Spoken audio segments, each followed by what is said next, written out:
안녕하세요. 반갑습니다. 위기상담 제9장, 위기상담의 방법에 대해서 같이 살펴보겠습니다. 드디어 이제 이번에 13주차인 것 같습니다. 14주차를 지나면 이제 마지막 기말시험이 남아있겠네요. 한 학기 내내 온라인으로 이렇게 대면 수업을 하지 못하고 비대면으로 수업을 하게 되어서 참 안타까운 마음도 있고, 또 국가적인 재난이기도 하고 세계적인 재난이기도 해서 어쩔 수가 없었습니다만은, 어쨌든 우리 사랑하는 학우들 한 사람 한 사람 얼굴을 만나 뵙지 못하고 또 이렇게 영상으로 계속 수업을 하게 되었습니다. 속히 재난이 끝나고 다음 학기에는 다 같이 대면에서 웃으며 또 기뻐하며 즐거워하며 수업하는 그날이 속히 일상이 돌아오기를 소망합니다. 우리는 지금 위기의 시대에 살고 있습니다. 9장의 위기 상담의 구체적인 이제 방법에 대해서 좀 살펴봅니다. 위기 상담의 방법, 위기에 대한 평가와 위기 상담의 기본 원리라고 이제 제목을 달았습니다. 위기는 국가적인 위기도 있고 개인적인 위기도 있고 가정적인 위기도 참 많이 있다는 것을 우리가 지금까지 쭉 살펴보면서 알게 되었습니다. 발달적인 위기, 급박한 위기, 갑작스럽게 일어나는 위기, 그러나 위기라는 것이 인간의 삶 속에 반드시 언젠가는 나타나지만 그것이 무조건 절망적이지는 않고 위기를 통해서 사람은 성장할 수 있는 기회가 되기도 하고 발전할 수 있는 그런 기회가 되기도 한다고 했습니다. 위기에 대한 평가, 이것이 위기인지 아닌지 그런 것들을 먼저 한번 살펴보겠습니다. 첫 번째로 위기를 일으킨 사건, 우리의 삶 속에는 사건이 일어나죠. 교통사고, 질병의 어떤 문제, 가정 안에서의 어떤 크고 작은 일들, 이런 것이 어떤 사람에게는 위기가 되고 또 어떤 사람에게는 위기가 되지 않을 수도 있습니다. 이렇게 위기라는 것이 개인마다 상당히 주관적으로 평가하기 때문에 위기의 내용이 많이 달라질 수가 있는 거죠. 위기를 일으키는 사건, 최근에 일어난 사건이 무엇인가, 나에게 어떤 일들이 일어났는가, 이것이 위기를 먼저 평가해 볼 수 있는 그런 사안, 내용이 되는 것이죠. 뭐 친구하고 싸움을 했다. 예를 들어서 길 가다가 교통법규를 어겼다. 또 뭐 여러 가지 크고 작은 일들이 삶 속에 일어날 수가 있겠죠. 이런 것들이 위기가 될 수가 있습니다. 작은 사고 사건이었지만 그것이 자꾸 확대되고 확대되어서 상당히 큰 위기로 체험될 수도 있고 상당히 큰 사건이었는데도 불구하고 쉽게 해결이 잘 되어서 위기로 느껴지지 않을 수도 있습니다. 최근에 우리 상담자는 내담자에게 무슨 사건이 일어났는가, 어떤 사건이 일어났는가, 위기가 될 만한 사건이 일어났다면 그것을 좀 더 깊이 있게 내용을 또 어떻게 느끼는지, 어떻게 생각하고 있는지, 어떤 결과가 일어났는지, 어떤 상해를 입혔는지 이런 거에 대해서 구체적으로 물어보면 알 수가 있을 것입니다. 일어난 그 사건이 상황이 지금 악화가 되고 있는가 아니면 호전되고 있는가. 처음에는 작은 사건이었는데 쉽게 해결될 줄 알았는데 상대방과의 관계 속에서 갈등이 일어나고 또 갈등이 더 심화되면서 가족 간에 또 심지어 경찰서와 연결이 되고 이런 문제가 생긴다면 상황이 점점 더 악화될 수가 있습니다. 그러나 호전될 수도 있겠죠. 쉽게 좋은 분을 만나서 교통사고가 일어났는데 서로 양보하고 서로 이해하면서 쉽게 끝날 수도 있겠죠. 몇 년 전에 겨울에 집사람이 자동차를 운전하다가 그 앞차를 들어받기도 했고 또 한 번은 또 택시를 운전하는 분이 뒤에서 들어받아서 우리 집사람이 상당히 충격을 받고 병원에 입원을 한 주간 정도 한 적이 있습니다. 처음에는 별거 아니라고 생각했는데 충격을 받고 병원에 입원을 하고 보니까 상황이 점점 더 초기에는 악화되었습니다. 머리도 많이 어지럽고 또 상당히 오랫동안 입원을 할 것 같았고 또 집사람이 집에 없기 때문에 자녀들 문제라든지 또 다른 여러 가지 일들을 뒤치다거리를 하고 병원 가운을 하고 여러 가지 일들이 상당히 중첩되면서 쉽지 않은 문제라는 것을 알게 되었습니다. 어떤 사건이 일어났을 때 그것이 상황을 더 악하게 만드는가 아니면은 호전되고 있는가 그걸 파악해 보면 호전되는 문제라면 큰 위기가 되지는 않겠죠. 그러나 상황이 악화된다면 그것에 대한 해석, 그것에 대한 통찰, 그것에 대한 진단 상황에 따라서 내담자에게 큰 문제가 될 수도 있고 또 쉬운 문제로 끝날 수도 있을 것입니다. 그동안 쌓인 스트레스가 많이 있었는가, 또 그것이 원인이 되었는가. 예, 그동안 스트레스가 많이 있었는가. 이거는 개인의 어떤 내면의 문제고 개인의 가정의 문제, 개인의 삶의 문제이긴 하지만 상담자는 내담자가 어떤 정신적인 고충이나 문제 상황 속에서 살아왔는지 아니면은 편안하게 살아왔는지에 대해서 살펴볼 필요가 있습니다. 스트레스가 많았다면 아마 그 스트레스 때문에 최근에 사건이 일어날 수도 있고 그것이 원인이 되었을 수도 있고 또 스트레스가 많이 있는 사람은 어떤 사건 사고를 만났을 때에 문제 해결 능력이 마음이 약해져 있기 때문에 짐이 많기 때문에 또 사리 분별력이 떨어져 있기 때문에 훨씬 더 크게 다가올 수도 있습니다. 상황이 악화될 수도 있고 문제가 더 어렵게 느껴질 수도 있는 것이죠. 그런 차원에서 볼 때 위기를 일으키는 사건이 각 개인에게 어떤 내용이 되고 어떤 영향을 미치고 어떤 효과를 낳게 되고 또 어떤 스트레스를 낳게 하느냐 그런 것을 상세하게 상담자는 파악해 볼 필요가 있습니다. 이 사건이 위기를 일으킨 주요 원인인가 아니면은 그 전에 더 큰 고통스러운 사건은 없었는가 그런 것이 있었는가 그런 것들도 파악해 볼 필요가 있습니다. 예를 들어서 가정 안에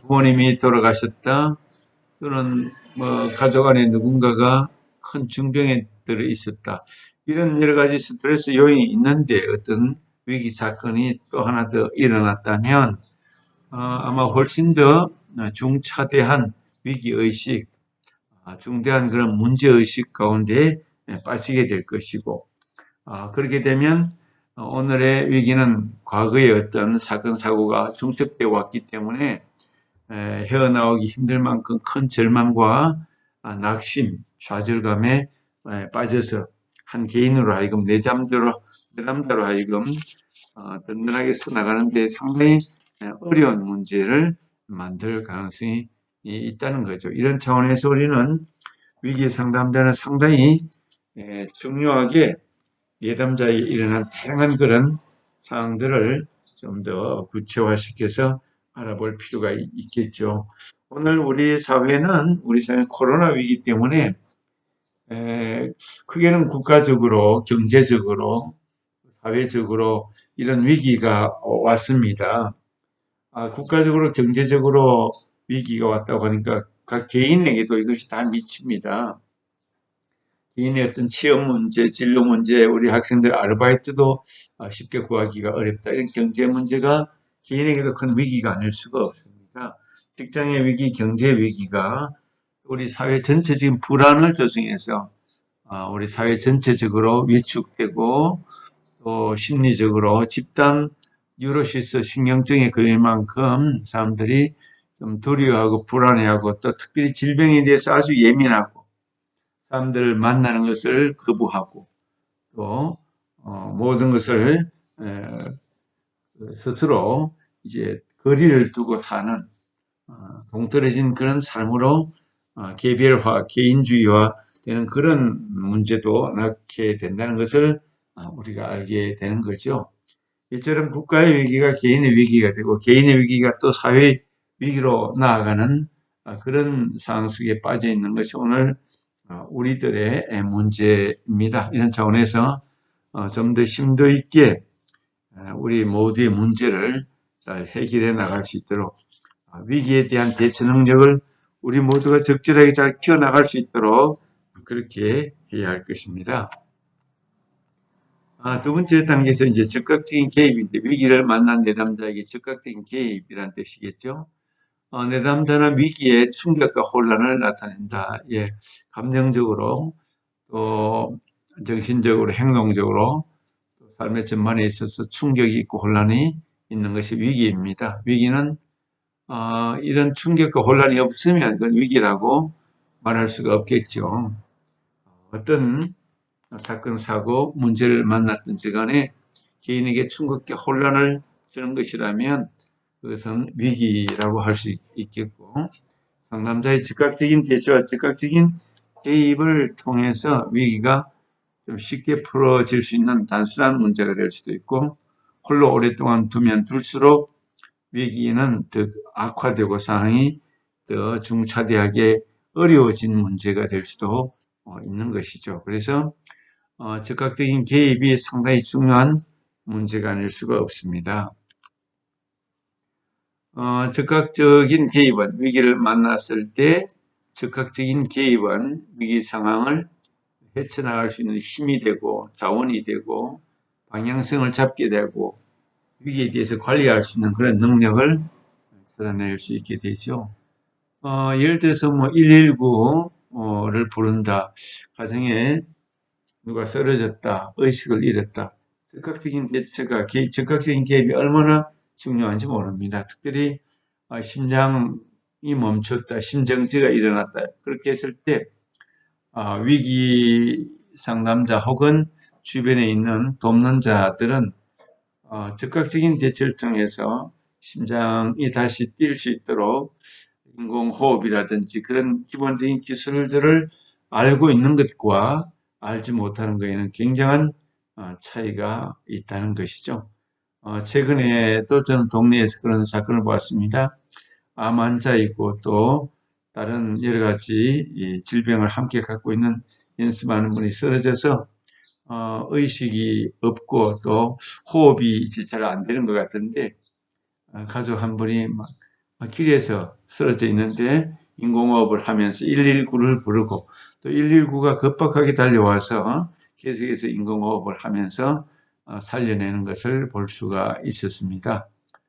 이처럼 적극적인 개입, 위기를 만났을 때는 적극적인 개입이 무엇보다도 중요한 요소가 아닐 수가 없습니다.